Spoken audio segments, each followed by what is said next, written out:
I would like some evidence that President Trump is pulling the strings. Then again, this bill does nothing for border security in America. It just gives money to Ukraine and then grants mass amnesty. This bill should be dead. I see the Democrats relabeled the bottle. Republicans have always been for protecting these rights and still do today. Democrats would just prefer to pacify the masses with untold amounts of welfare. LBJ did admit that was the goal. Iran and Saudi Arabia need to stop sending these missiles just to destroy Israel. Oh right.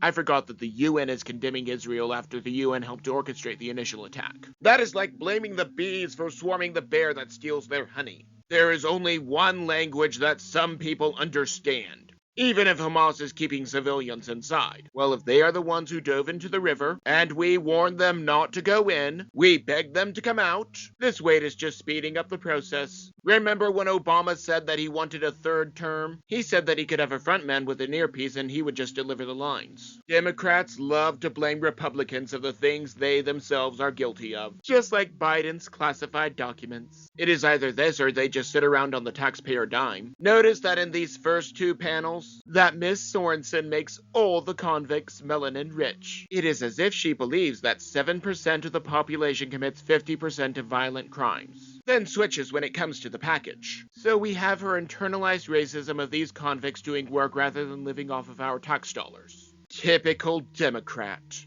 I, for one, am very excited to see Joe Biden get charged. After all, the White House says that he is mentally competent, and no one is above the law. I am honestly just not sure what to make of this. If this is about the immigration problem that the Democrats created and do not want to solve, it is just such a false comparison that it is laughable. The DOJ has been protecting Brandon from the beginning, going after his political opponent this whole time. When President Trump supposedly did the same thing, he was brought to trial. Something tells me that her is trying to find some way not to convict Brandon. And for that service, Mr. Bennett labels him as a monster. In other words, we made up a bunch of charges that we were guilty of ourselves, and now there is only one way to take you out of the picture, especially since the building behind them is on fire under Democrat leadership. I would like to point out that if a conservative cartoonist drew this about Obama, he would already be questioned by the FBI.